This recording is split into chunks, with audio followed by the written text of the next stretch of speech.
Johnny Dollar. Hi, Johnny. This is Charlie.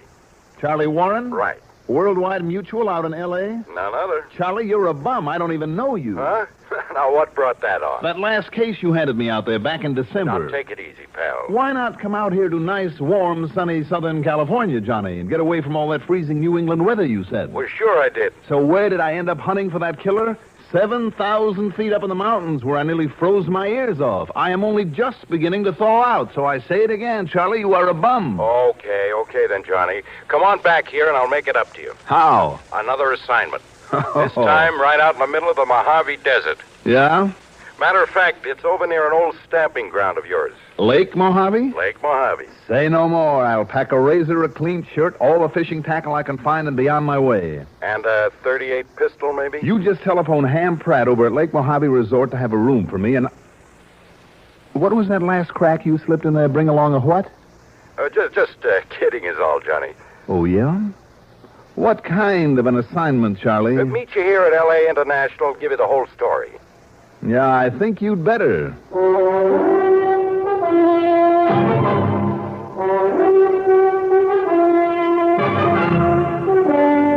The CBS Radio Network brings you Mandel, Kramer, in the exciting adventures of the man with the action-packed expense account, America's fabulous freelance insurance investigator. Yours truly, Johnny Dollar.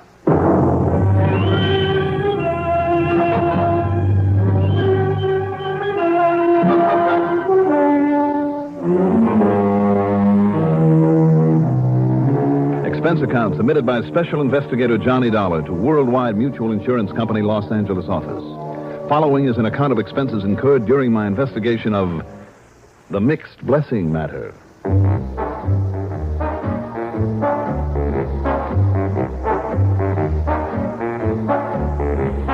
Expense account item 1. $199.27 for a cab to Bradley Field, a plane to New York, then a jet to Los Angeles. Thanks to good connections, it was only about 6 p.m. Pacific time when I arrived at L.A. International Airport. True to his word, Charlie Warren was there and waiting. After helping me load my luggage, including the fishing tackle, into a rental car, he led me up to the flight deck restaurant and we ordered cocktails. Your health, Johnny. May we never grow old. Oh, I'll drink to that. I can use this. I'm the little man who's had a busy day. So let's eat, drink, and be merry, Johnny. Oh, tomorrow we may die? What? Or is this big dinner bit just so that you can say the condemned man ate a hearty meal? What under the sun are you... Oh, you mean that crack I made about being sure to bring along a gun? Yes. Honest Injun, Johnny. I was only kidding about that. Oh, you were? Honest Injun. Oh, you said that. But it got you curious enough to come out here, didn't it? Well, thought of a chance to break up a long, hard winter with a little warm water fishing is what got me out here, nothing else but.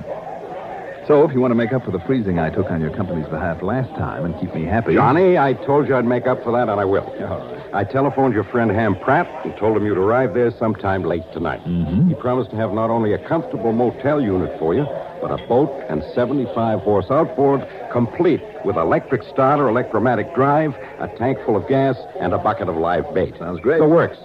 For as soon as you can get yourself out on the lake. And that, Charlie, my boy, will be at the crack of dawn tomorrow morning. Johnny. Yes, Charlie. Well, isn't the fishing over there supposed to be a lot better in the late afternoon? And what is that supposed to mean? How's about another drink before we order the food, huh? Charlie. Another of the same, Johnny, okay? All right, Charlie, let's have it. Have what? I don't know what you mean. The reason I am not supposed to go fishing tomorrow, in spite of all your sweet talk. Did I say that? Well, didn't you? Well, I meant tomorrow morning is all. Why not? Well, there's just one little thing maybe you ought to sort of take care of first. One little thing? Yeah. Like arson or murder, burglary, embezzlement? One little thing like that? No, sir. Well, what then? We'll just pick up some money over at our branch in Kingman. You know our man over there, Jake Kessler? Know him very well. But don't tell me you're going to pay me off in advance. Well, no, not exactly. But, well, let Jake tell you what it's all about, what the money's for. Well, don't you know? Let him handle it. He's the one that seems to be worried. How much? Oh, about $40,000. What? In cash. You know, to pay off a retirement policy. Charlie, what's the hitch? Johnny, all I know is the payment's due.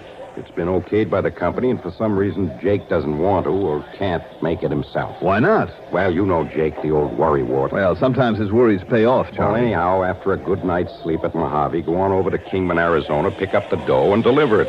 Then you can spend the rest of the week fishing on expense account. Okay, pal? Sure. Okay. Why not? There's only one trouble with it. Trouble? What do you mean? You know as well as I do, Charlie. It all sounds just a little too easy.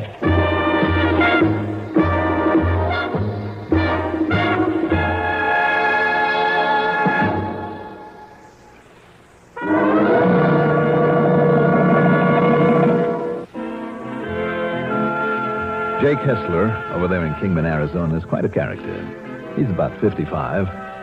Tall, angular, long-legged, well-tanned by the desert sun. His office there on the main street is on the second floor above the Conroy Mercantile. Johnny Dollar. Jake, you old son of a... Hey, what happened to you? I made a gall-dang fool of myself, Johnny. Sit down. Well, tell me what happened. After all the ribbon I've took from these natives over the years about the clothes I wear... I know. Well, yesterday morning I finally took a dare and tried getting up on top of a horse. Oh. And what happened? God's darn critter ended up on top of me. Oh, Jake. Busted one ankle, threw a knee out of joint.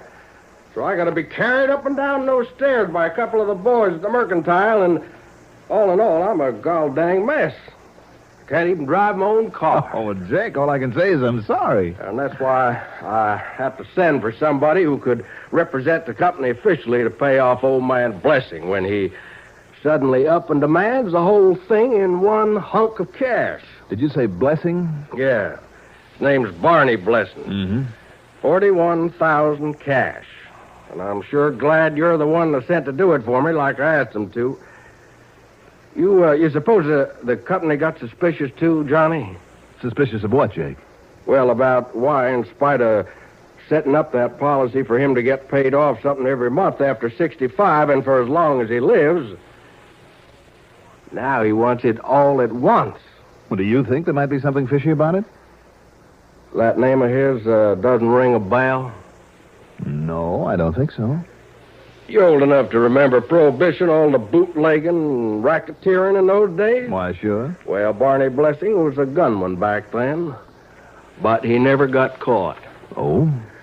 Then about a year ago, he moved out here to a worked-out hunk of land the other side of Hackberry. Mm-hmm. Him and a fellow named Harry Higbee, and a beat-up old dog named Vicky. Oh, who is this Higbee? Just a friend of Barney Blessing's? A friend, not on your life. Hated him. You see, that Higbee back in those days, well, they called him the Twin. Yeah? He was the reason Barney never got caught. I don't follow you. He was just a hanger-on. He wasn't a killer. He wasn't of much use to that mob except for one thing. Higbee looked so much like Barney Blessing that when Barney was sent out to do a job, then they'd plant Higbee someplace where a lot of people that see him would swear that he was Barney. So that he was kind of Barney's alibi. Right. Mm. He was how come they could never pin a thing on Barney. I see. Well, why did he bring Higbee along out here? Well, don't you see, Johnny? Blackmail. Ah. Yeah, maybe you have something there, Jake. Sure, that Higbee knows enough to send him up for life. All he has to do is open his mouth and start singing.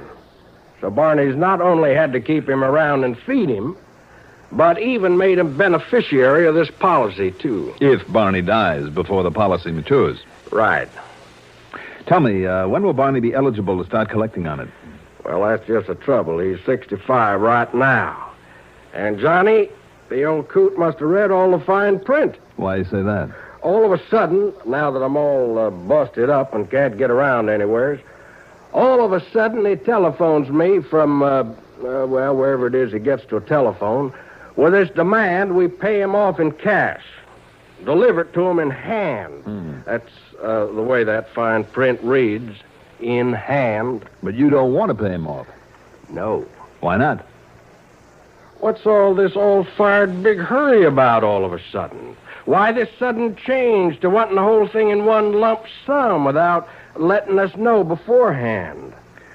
Have you seen him and talked to him at all since he moved out here? No, I never seen him. Like a darn fool, I just never got around to it. Never even met him. Mm-hmm. Well, who around here does know him, Jake? Not anybody. He or Higby or whichever it was used to come here to Kingman for groceries at first, but for nigh on to a year now, there's been no sign of him. Jake? Yeah? If you've been able to have yourself holed up to this office every day, you could have got out there to Barney Blessing's ranch. Well, so what? Well, so instead you sent for me. Why? Johnny, do I have to lay it out to you? Go ahead.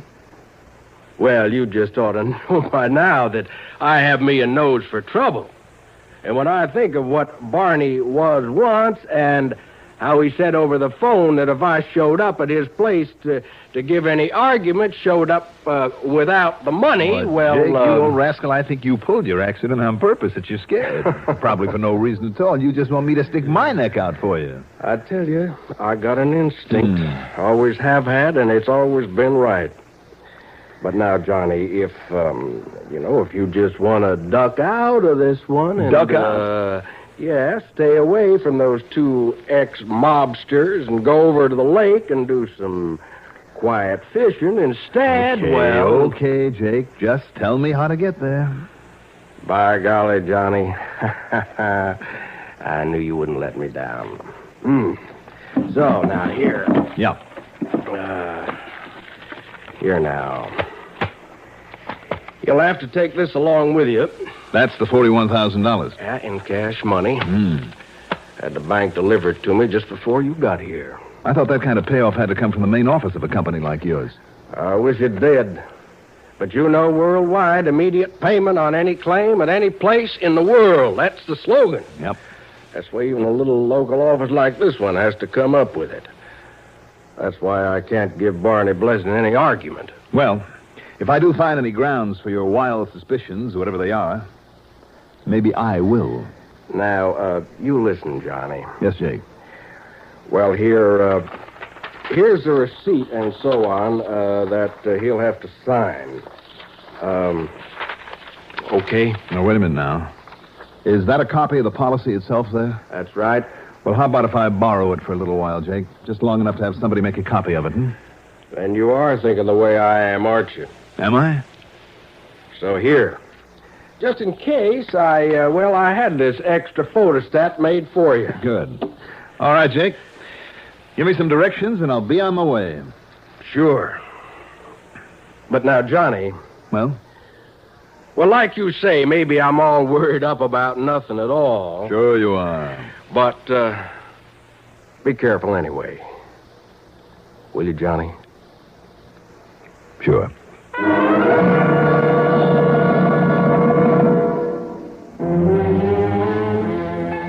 Jake had told me the ranch was near the old mining town of Hackberry. Population about 100. But from Hackberry, I had to take a narrow, crooked, dusty little road some 20 miles further to the foot of the Cottonwood Mountains. Believe me, this was really desolate desert country. But the tiny ranch was like a sort of oasis out there. 5 or 6 acres, I'd say, all of it surrounded by a barbed wire fence, except for the driveway up to the house. Thanks to half a dozen windmills busily pumping water, old Barney had managed to make himself a tidy little farm with vegetable gardens enough to supply all his needs and then some. And over in one corner, fenced off by themselves, were a dozen or so beef cattle making the most of a surprisingly green, lush growth of alfalfa. The house sitting there in the middle of the property was a small but well-kept building of concrete block. As I pulled up and stopped, the front door opened just a crack. And then, slowly, a man emerged. An old man, weather-beaten but husky and healthy-looking. As I started toward him, he slowly raised and aimed a high-powered rifle at me. Didn't you see that sign out front there? Says no trespassing. I saw the sign. Well, that's what you're doing, Buster. This is my property. Now get out. Your property, That's right. Then you're Barney Blessing? That's right. So what? Now you get out. Sure. If you don't care about getting your insurance money. Huh? Well, now, wait a minute. Oh, well, that's better. You saying you're that Jake Hessler I talked to on the phone? No. It don't sound like him. Who are you? My name is Dollar. Here now. Oh, watch it, Buster. What? What you reaching for? My credentials. You want to lower that gun and have a look at them? Did you say Dollar? That's right. Johnny Dollar? Right again. You're some kind of detective, ain't you? What you doing here? Well, if you'll put down that gun, I'll tell you. When I'm ready. Okay. Jake Hessler is laid up. He couldn't make it. So I've brought your insurance money. Yeah, my 41 grand? Where is it? Right here, Mr. Blessing. $41,000. Okay, give it over to me, and then get out of here. Before you sign the papers for it, the receipt and so on? Are you kidding? Okay. Come on inside here. I don't trust you until I get the dough. Now, let me see them papers. Put them here on this table. All right. Here you are. If you're Barney Blessing, just go ahead and sign them. Sure, why not? Only, don't you want to see my identification or something? Make sure who I am? Well, that depends. After you've signed. Here now. Watch it. As I was about to say, here, you can use my pen. Oh, yeah. Okay. You're pretty jittery, aren't you, Mr. Blessing? I don't like strangers around here, see? No, I can see that. Well, are you going to sign? Sure. Only until I get my money, don't you come any closer. All right. Okay. Now, Barney Blessing. You always have that much trouble signing your own name? What are you talking about? Yeah, okay now? Before you sign those others... I said watch it. I don't like the way you keep reaching inside your coat that way. I don't like the way you keep waving that rifle around. Now, look. Yeah. What's the matter? Just compare your signature with the one here on the policy. Yeah? Well, what do you expect after all these years? After all these years you've had to practice? What are you talking about? Will you put the gun down for a minute? No, sir. All right, then tell me this. Where's your partner, the man who came out here to live with you? You mean Higbee? Harry Higbee? That dirty, rotten blackmail. What do you want to know for, huh? What's he got to do with this? They called you the twins, didn't they? So what? So much alike that nobody could tell you apart? Certainly nobody out in this country ever knew which was which. Now, wait a minute. You saying I ain't Barney Blessing? I said, where is he, this partner of yours? Well? Okay, so I'll tell you. Dirty, chiseling stoolie. I finally got fed up with him. I throwed him out. You did, Yeah, it cost me a lot, though, but I paid him off and made him get out of here. Okay? Now, let me sign the rest of these here papers so you can give me the dough and you can get out. One more thing. Now what? What about the dog? Huh? Oh, you mean Vicky? Well, whatever her name was. What's that stinking, lousy, flea-bitten hound dog got to do with it? You say that about her after the way you brought her all the way out here from Chicago, was it? Okay. So I'm all upset on account of Vicky died a couple of days ago. I had to bury her. Well, you did, Well, you don't believe it. Look outside the window there at the back. See that mound over the place where I laid the poor little pooch away? Mister, that mound of freshly turned earth is one of the first things I noticed when I drove in here. You know something? I'd like to see what's really under it. You know something, Dollar? I don't like you. I think you're trying to pull something on me. And me, I won't stand for that. You see this? You think I don't know how to use it? I'm sure you do. Okay. I'll sign all your papers just to make it legal. But in the meantime, you reach inside your pocket and lay down that 41 G's where I can see it. You hear me? Now go ahead. I guess I haven't much choice, have I? You got no choice. Go ahead. Well, how about this instead? Oh, no, you... Shot the gun out of my hand, will you? All right, now don't make a move. Now, listen to You me. listen, and don't forget that I'm holding a gun now. Okay, you win. Well, maybe I got excited. I'm sorry. Let me sit down. I'll sign the rest of the papers. You can give me the money and get. I'm afraid not. Not yet. Huh? Not until you've done a little digging for me. Outside where that mound of earth is. What's the matter? Don't you believe me? I tell you, all you're going to find is the body of that poor little Vicky, the dog. We'll see. Now get going.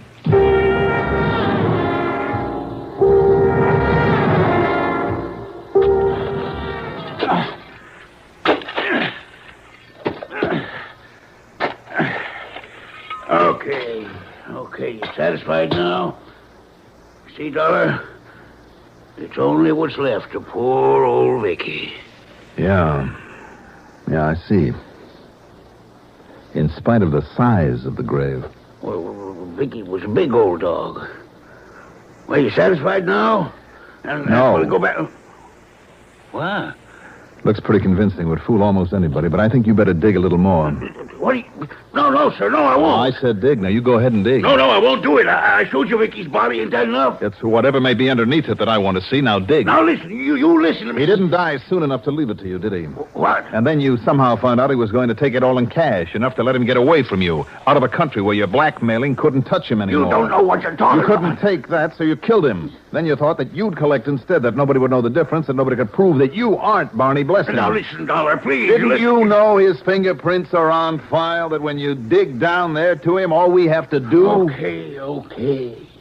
Okay. It's Barney under there. I give up. But don't you see, Dollar? Dig, Mr. Higbee. Dig.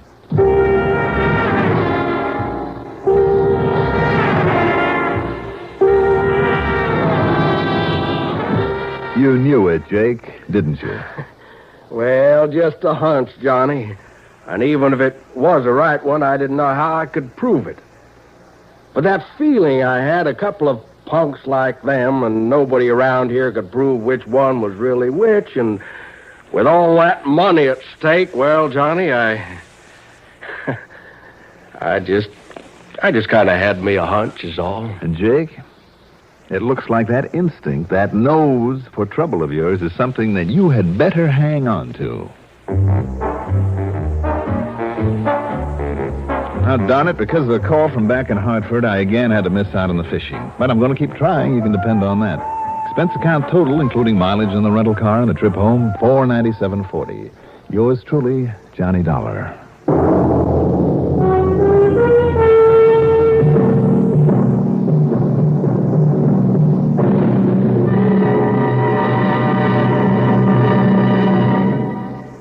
Now, here is our star to tell you about next week's story. Next week, a case that could be marked top secret, that blows wide open in more ways than one. Join us, won't you? Yours truly, Johnny Dollar.